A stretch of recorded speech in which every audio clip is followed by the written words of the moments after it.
ओम नमो भगवते वासुदेवाय। श्रीमद् भगवत गीता अध्याय 4 ज्ञान कर्म संन्यास योग। अब एक प्रश्न आता है कि जब त्यागना ही है तो सीखे क्यों। और ये सबसे इंटरेस्टिंग चीज यही लगती है मुझे कि त्याग देने से होता क्या है। जैसे हमने मैथ्स सीख लिया, अब सीखने के बाद हमने मैथ्स को त्याग दिया तो क्या हम भूल जाएंगे 2+3=5? याद तो हमको रहेगा ही। तो त्याग देने से उस ज्ञान और कर्म का अहंकार नहीं होगा। इस अध्याय में भगवान अर्जुन को समझाते हैं कि मैंने यह ज्ञान सूर्य देव को दिया। सूर्य देव ने मनु को और मनु ने राजा इक्ष्वाकु को दिया। परंपरा से प्राप्त यह ज्ञान राज ऋषियों ने जाना, जो अभी पृथ्वी पर लुप्त हो गया था। तुम मेरे भक्त और प्रिय हो, इसलिए मैं यह उत्तम ज्ञान जो रहस्य रखने योग्य है तुमको देने जा रहा हूँ। अर्जुन पूछते हैं, सूर्य का जन्म तो प्राचीन है और आपका अभी का, तब आपने यह ज्ञान कैसे उन्हें दिया? भगवान अर्जुन को समझाते हैं, तुम्हारे और मेरे बहुत से जन्म हो चुके हैं। मैं अजन्मा अविनाशी ईश्वर अपनी योग माया से प्रकट होता हूँ। जब जब धर्म की हानि होती है तब तब मैं धरती पर प्रकट होता हूँ। अच्छे मनुष्यों का उद्धार करने और पापियों का विनाश और धर्म की पुनर्स्थापना के लिए मैं प्रकट होता हूँ। मेरे जन्म और कर्म निर्मल और अलौकिक है। यह जो तत्व से जान लेता है वो मुझे ही प्राप्त होता है। जिनके वीतराग, भय और क्रोध नष्ट हो गए हैं और मेरे आश्रित होकर ज्ञान रूप तप से मेरे स्वरूप को प्राप्त कर चुके हैं। जो मुझे जैसे भजते हैं मैं भी उनको उसी प्रकार भजता हूँ। कर्म फल की चाहत वाले मनुष्य देवता का पूजन करते हैं। कर्म फल में मेरी आसक्ति नहीं, इसीलिए कर्म फल मुझे बांध नहीं सकते। ऐसा तत्व से जान लेने वाला भी कर्म फल से बंधता नहीं। ज्ञानियों ने इसी प्रकार कर्म किए हैं, तुम भी इसी का अनुसरण करो।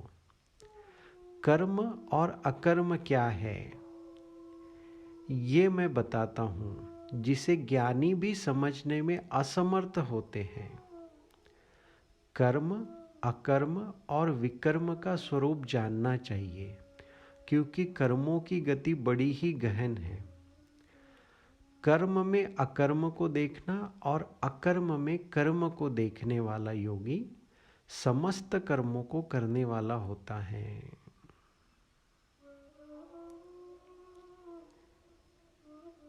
जिनके पूर्ण कर्म बिना कामना और संकल्प के होते हैं और ज्ञान की अग्नि से भस्म हो गए हैं, ऐसे मनुष्य को पंडित कहते हैं।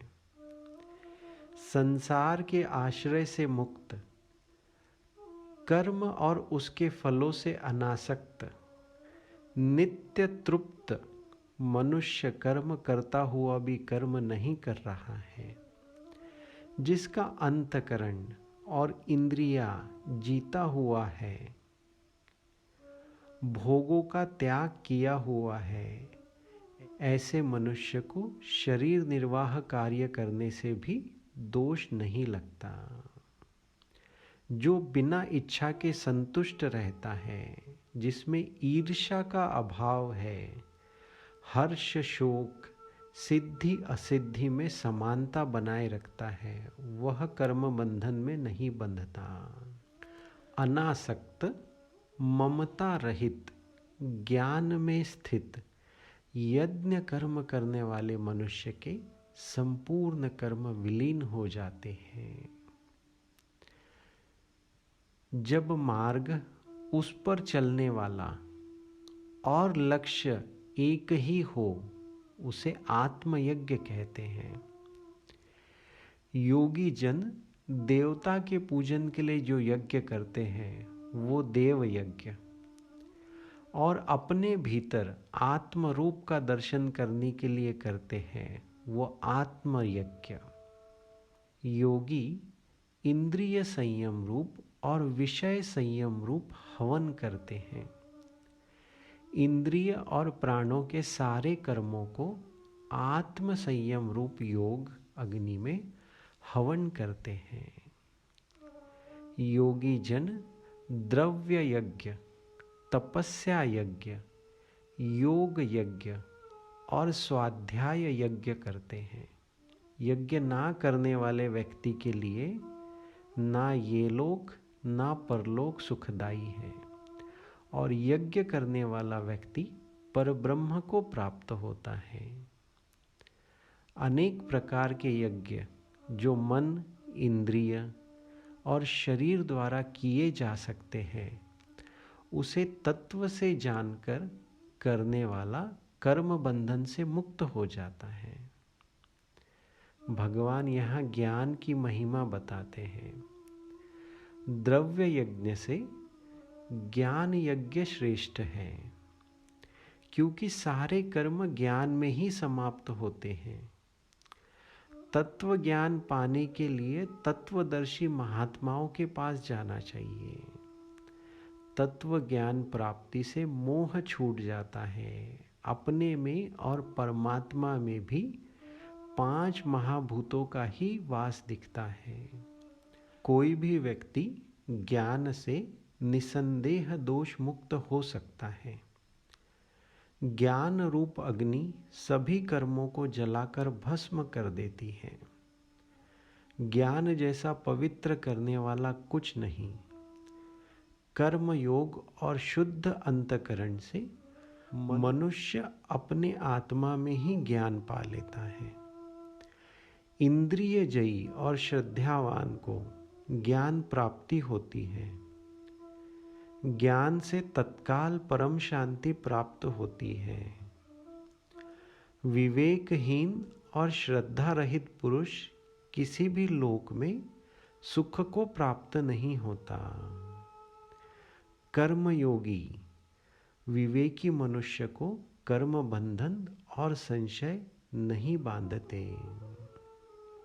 अज्ञान रूपी संशय को विवेक रूप ज्ञान से हटाकर कर्म योग में स्थित हो जाओ। जय गुरुदेव। ओम नमो भगवते वासुदेवाय। हरि ओम तत्सत। अगले अध्याय में कर्म योग और कर्म संन्यास योग को और विस्तार से समझाकर बताते हैं। वो हम जानेंगे अगले वीडियो में। जय गुरुदेव।